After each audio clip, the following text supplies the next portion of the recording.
Namo tassa bhagavato arahato samma sambuddhassa. Namo tassa bhagavato arahato samma sambuddhassa. Namo tassa bhagavato arahato samma sambuddhassa. Iddha modati pecca modati kata punyo upayata modati so modati so pamodati diswa kama wisuddha matanoti.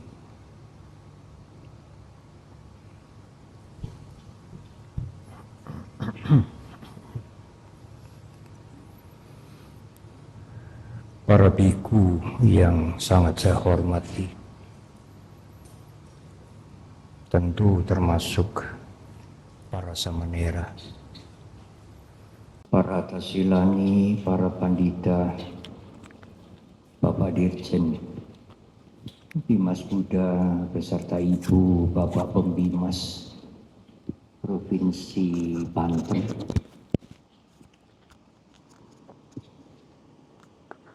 Ibu Bapak dan Saudara segenap umat Buddha dan Ibu Bapak yang memerlukan hadir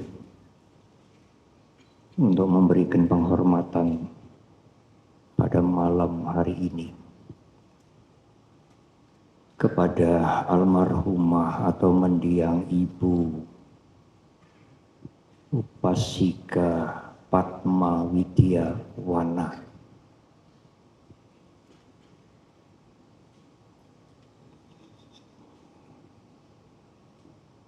Saya mengenal mendiang Ibu Padma bersama dengan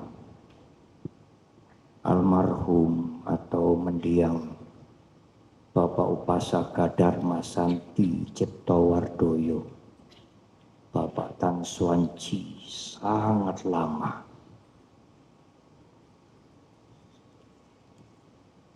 Bahkan mungkin pada waktu saya masih menjadi samanera, kurang lebih 50 tahun yang lalu. Beberapa kali saya bertemu meskipun tidak sering.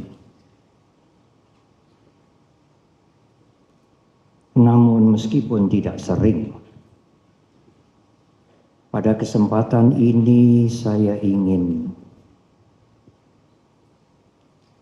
mengenang kembali keluhuran kebajikan almarhumah dan almarhum mendiang Upasika Padma Widya Wana dan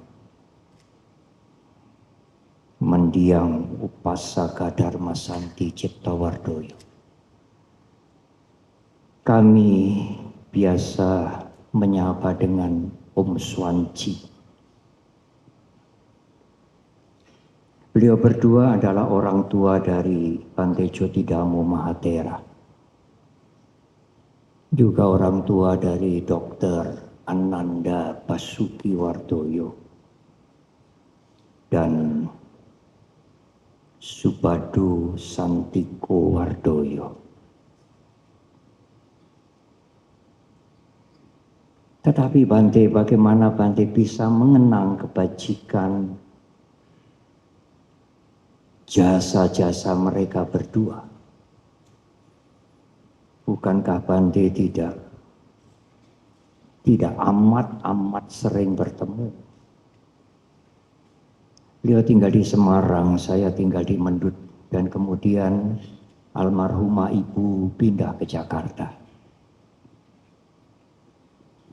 Benar, saya tidak bertemu setiap minggu, apalagi setiap bulan, tidak.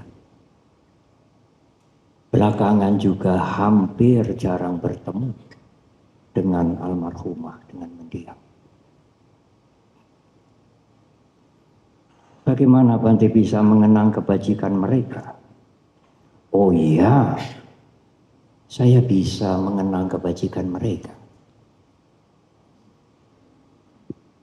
Apakah Bante mempunyai mata dewa? Oh tidak, tidak sama sekali. Akan tetapi, salah satu putra beliau, Bante Jotidamo Mahatera, tinggal di Wihara Mendut bersama saya lebih dari 38 tahun. Beliau tidak pernah pindah domisili. Bagaimana mungkin, Bante? Tentu ada peribahasa yang mengatakan kalau buah jeruk itu jatuh, buah itu tidak akan jatuh jauh-jauh dari pohonnya. Kalau ini pohon jeruk, tentu yang jatuh buah jeruk, tidak mungkin yang jatuh buah durian. Dari buah yang jatuh itu, kita bisa mengetahui kualitas pohonnya. Saya mengetahui dengan persis kualitas yang sangat baik dari Bante Jotidamo Mahatera. Enggak mungkin toh kalau tidak mengetahui. 38 tahun lebih. Saudara pun berkumpul dengan anak-anak saudara tidak sampai 38 tahun. Kalau sudah menikah, mereka berumah tangga. Bante Joti bersama saya lebih dari 38 tahun. Dari Bante Joti sebagai buah, tentu saya mengetahui kebajikan, sifat-sifat baik mendiang Ibu Upasika Padma Widyawana dan Pak Swanci, Om Swanci. Buah akan jatuh tidak terlalu jauh dari pohonnya.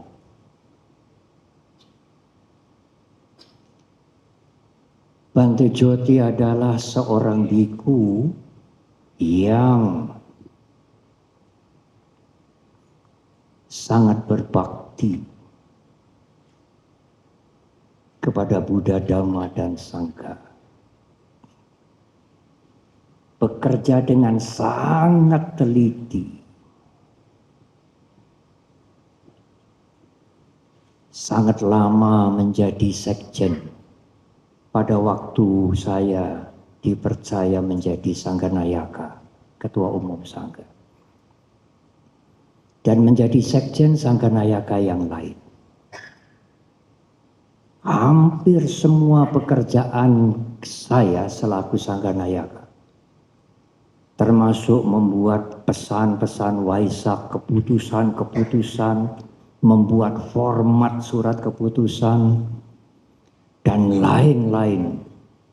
Semua urusan Sangha sebagai sekjen, Bante Joti mengerjakan dengan amat baik. Saya berpikir, sekjen ini kok pintar banget. Lebih pintar dari saya. Tetapi mungkin adik-adiknya, Dr. Ananda dan Ki An dan Ki Guan mungkin juga sama pintarnya dengan Bante Jotidamo.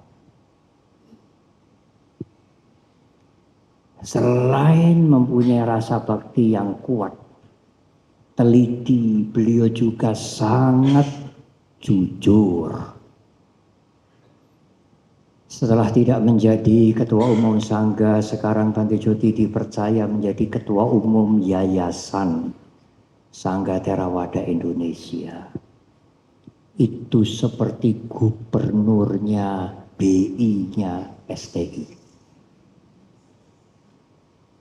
Yang mengurus semua aset, semua dana yang dipersembahkan kepada umat dari seluruh Indonesia kepada Sangga. Ibu, bapak, dan saudara tidak usah khawatir dana ibu, bapak, dan saudara akan bocor.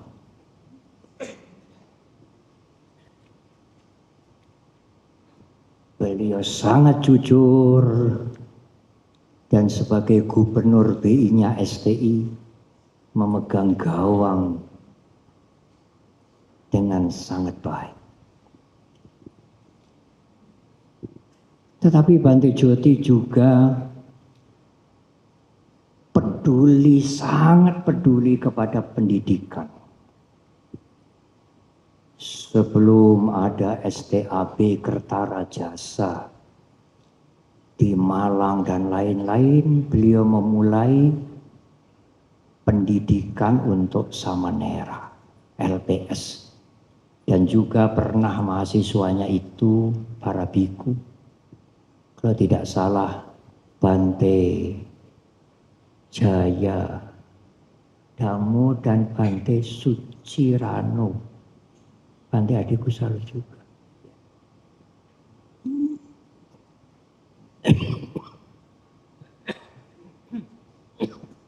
Maaf.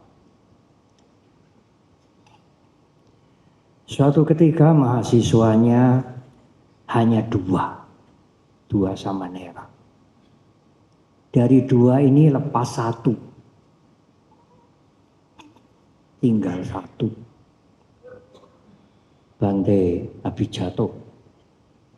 Beliau tekun mengajar, sedikit pun tidak merasa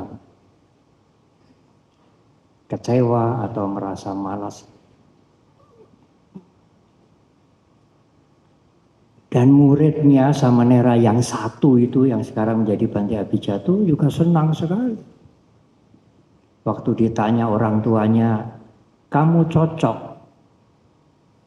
bahasa Jawa mungkin kerasan jadi Samanera. Cocok sekali, saya muridnya satu, dosennya 10. Itu Bante Joti menjadi ketua LPS sudah sekian berapa puluh tahun.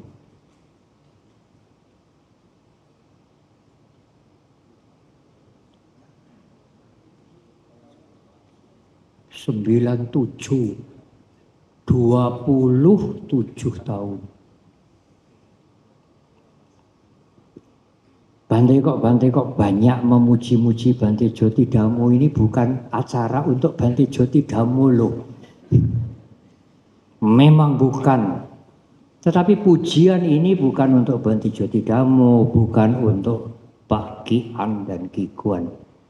Pujian saya ini sebenarnya untuk mendiang Ibu Upasika Padma Widyanita.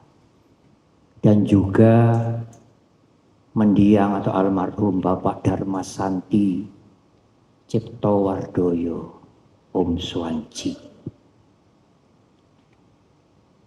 Saya pernah berdiskusi panjang dengan Om Swanci. Apalagi waktu ayah saya sakit dirawat di rumah sakit Telogorejo. Saya dijamu makan siang bahkan bermalam di rumahnya Om Swanci. Bante Joti mungkin sudah menjadi Samanera, sudah menjadi biku, masih mahasiswa. Saya tidak akan melupakan itu. Disitulah Om Swanci bercerita banyak sekali. Beliau adalah pejuang. Beliau adalah guru Tai Chi. sangat dekat dengan mendiang Bante Jinaputa. Dan kalau Bante Jinaputa bertemu dengan Om Swanci, sama-sama. Kalau Om Swanci Tai Chi, Bante Jinaputa aliran lain. Om Swanci juga pernah memberikan banyak macam pandangan-pandangan, utamanya tentang tata letak. Rasanya beliau mengerti Feng Shui, hanya sembunyi-sembunyi. Beliau juga yang saya tidak pernah lupa, mendiang atau almarhum Om Swanci mengatakan, Bante ini orang yang sangat berani, pemberani. Nah, itu yang saya pikir tidak cocok dengan saya. Apakah saya pemberani? Tetapi setelah sekian puluh tahun menjadi biku, setelah sekian puluh tahun menjadi manusia, saya melewati kalau tidak 2 atau 3 kali peristiwa yang dalam tanda petik sangat berbahaya. Tetapi semuanya itu bisa lewat dengan baik. Saya berusaha untuk menghadapi, tidak menyingkir. Belakangan saya baru teringat, apa yang dikatakan Om Swanci itu mungkin benar. Dan Om Swanci mengatakan ada tanda-tanda, Bante. Tanda-tanda kalau orang itu pemberani, ada tanda-tandanya. Saya diberitahu. Tetapi saya tidak perlu cerita untuk saudara. Saya hanya berpikir mungkin ilmu tata letak, Feng Shui, ciri-ciri orang yang pemberani dan lain-lain itu yang diceritakan pada saya itu hanya sebagian kecil. Yang lebih banyak lagi mungkin diwariskan kepada Bante Jyotidhammo. Mungkin. Atau malah tidak. Ibu, bapak dan saudara, semua ini adalah kebajikan mendiang. Mendiang ibu dan mendiang ayah. Kalau malam hari ini umat berkumpul demikian banyak, saya mendengar Pak Dirjen rawuh sampai 2 kali. Para biku hadir sekian banyak ini seperti rapat pimpinannya sangga di tempat ini. Bukankah itu kebajikan Bante Jyotidhammo? Dan kebajikan beliau adalah kebajikan orang tua beliau. Berbahagialah beliau berdua yang sudah mendahului kita. Mempunyai putra Bante Jyotidhammo, Ki An dan Ki Guan yang mempunyai perilaku yang sangat baik. Legasi tinggalan warisan orang tua itu tidak hanya harta, tetapi pendidikan dan keteladanan. Kalau tidak ada keteladanan yang nyata, tidak ada pendidikan yang diberikan terus-menerus,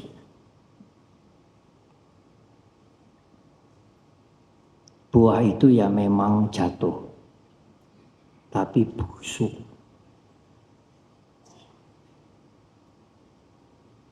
Menarik sekali, beberapa waktu yang lalu ada seminar yang diselenggarakan di Wisma Narada, Wihara Dhammacakka di Sunter. Ada seorang ayah yang bertanya, Kami berusaha semaksimal mungkin menunaikan kewajiban sebagai orang tua, memberikan pendidikan kepada anak-anak kami, Bante.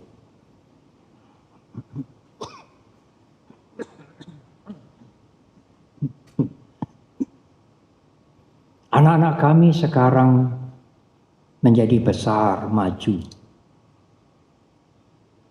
punya perilaku yang baik. Tetapi Bante, sayang, keyakinan mereka berbeda dengan keyakinan orang tuanya. Mengapa demikian? Pertanyaan ini pertanyaan yang menohok, meskipun kasus ini terjadi di mana-mana.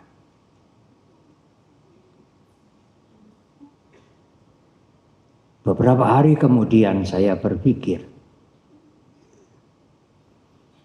orang tua sering disebut sebagai mata pitu. Ibu dan ayah itu pubacariyati wucare, guru pertama bagi anak-anaknya sebelum anak-anak masuk sekolah. Sampai SMP mungkin waktu yang terbesar juga di rumah. Kedekatan emosi antara ibu ayah kepada anak tidak bisa digantikan oleh guru mereka. Maka apa yang salah pada bapak itu? Bapak itu sudah benar mendidik anak-anaknya sampai dewasa dan berperilaku baik, tetapi kurikulum pendidikan orang tua itu hanya satu pelajaran. Pelajaran moralitas perilaku yang baik, jujur, sopan, jangan menipu, baik kepada semua orang. Padahal ada mata pelajaran di kurikulum itu yang tidak kalah pentingnya. Mata pelajaran yang kedua, memberikan contoh bagaimana mengikuti upacara tradisi Buddhis. Yang diberikan hanya pokoknya berbuat baik. Jangan berbuat jahat, jangan menyakiti orang lain. Sudah, itu mata pelajaran pertama saja. Bagaimana menghormat Triratna, bagaimana melakukan puja, bagaimana membaca parita, bagaimana meditasi. Tidak. Apakah itu perlu, Bante? Oh iya, perlu. Bagi ibu bapak yang sudah dewasa, senang meditasi, sampai vipassana mungkin, upacara memang tidak perlu. Tetapi untuk anak-anak TK, SD, SMP, sampai SMA, perlu. Sudahkah ibu bapak mengajarkan tata cara Buddhis kepada anak-anak ibu bapak sendiri? Apa perlunya, Bante? Itu makanan emosi. Anak-anak tidak hanya rasio, justru pada saat anak-anak emosinya kuat. Emosi itu memerlukan upacara, memerlukan sembahyang, memerlukan perayaan-perayaan, memerlukan doa, parita. Perlu sekali. Kalau itu tidak diberikan, dia akan mencari itu di tempat yang lain. Karena ibu bapak hanya mengajarkan kebaikan tok. Berbuat baik, sopan, jujur, jangan jahat, sudah. Maka dia mencari kepuasan emosi, mencari upacara, mencari perayaan di tempat yang lain. Bukan atau tidak sama dengan tradisi Buddhis yang dipunyai oleh orang tuanya. Oleh karena itu para orang tua kurikulumnya harus lengkap. Yang pertama perilaku yang baik, yang kedua memberikan teladan bagaimana menjadi seorang Buddhis yang baik. Apa Bante hubungannya? Bante menyampaikan itu. Oh iya, mendiang Om Swanci dan mendiang ibu mendidik anak-anaknya lengkap. Anak-anaknya mempunyai perilaku yang baik sampai menjadi biku. Demikian juga Ki An, Ki Guan. Dan mereka semua mempunyai keyakinan yang sangat kuat kepada Triratna. Itulah kebajikan yang dipunyai oleh mendiang Ibu Pasika, Ibu Padma Widyawana dan mendiang Bapak Upasaka Dharma Santi Ciptowardoyo. Saya yakin beliau berdua akan terlahir kembali di alam yang baik. Yakin Bante, sangat yakin. Karena faktor-faktor perilaku-perilaku yang dilakukan begitu lama, puluhan tahun. Ibu wafat pada usia 92 tahun. Sangat langka bagi manusia pada masa sekarang. Mempunyai kebajikan yang sangat panjang. Ida Modati sekarang bahagia, Peca Modati setelah meninggal beliau akan bahagia. Bahagia karena bisa memberikan pendidikan yang baik kepada anak-anaknya. Bahagia melihat anaknya menjadi biku yang sangat baik. Biku Jotidamo adalah biku yang sesungguhnya. Bukan berarti apa ada Bante biku palsu, bukan itu. Biku yang sesungguhnya yang tidak ingin terkenal. Apalagi mencari cara supaya aku terkenal, tidak. Tidak ingin bagaimana bisa membangun wihara sendiri. Tidak. Beliau kepala wihara banyak sekali di Jawa Tengah. Mungkin di Selawi, di Purworejo, Kutoarjo. Tetapi kepala wihara ini tidak pernah tinggal di wihara itu. Senangnya tinggal di wihara Mendut sebagai wakil kepala wihara. Apalagi mencari materi, tidak. Itulah biku yang sebenarnya. Jadi biku itu tidak ada kewajiban bangun wihara Bante, tidak. Biku itu tidak ada kewajiban membuat buku, tidak.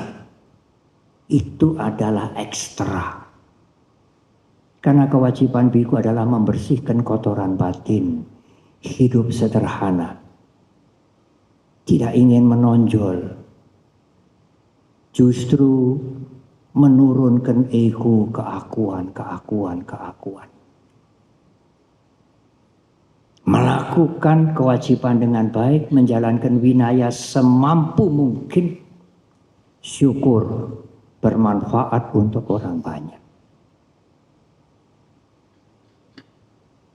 Sekali lagi semuanya ini adalah kebajikan yang saya uraikan, semuanya ini adalah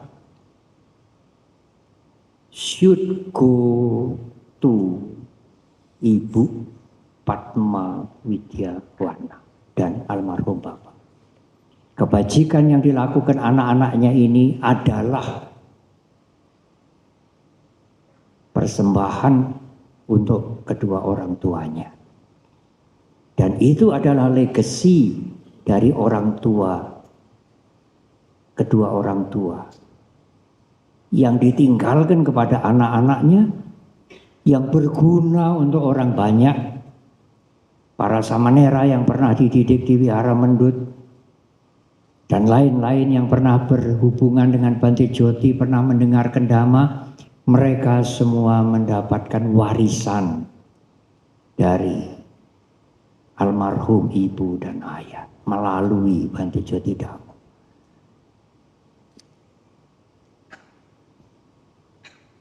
So modati, ida modati, peca modati. Bahagia sekarang, bahagia kemudian. Ubayata, kata punyo ubayata modati. Akan bahagia seseorang itu dengan kebajikan di dua alam, sekarang dan kemudian. So modati, so pamodati. Semakin bahagia dan semakin bahagia lagi. So modati, so pamodati. Diswa kama wisudik matano. Kalau seseorang mengingat kebajikan sudah dilakukan dengan sungguh-sungguh, dengan tanpa pamrih. Kebajikan yang dilakukan itu untuk kepentingan orang lain dan untuk kami, saya, supaya menjadi baik. Tidak ada pamrih yang lain. Ibu, bapak, dan saudara, inilah kenangan saya dan inilah kebajikan-kebajikan yang menjadi legasi, menjadi tinggalan dari almarhumah atau mendiang Ibu Upasika Padma Widyawana dan juga sudah lama meninggal dunia almarhum atau mendiang Upasaka Dharmasanti Ciptowardoyo. Semoga kedua mendiang melanjutkan kebajikannya, melanjutkan memberikan legasinya terus hingga akhirnya terbebas dari penderitaan secara sempurna. Selamat jalan untuk Ibu Pasika Padma Widyawana. Semoga berbahagia.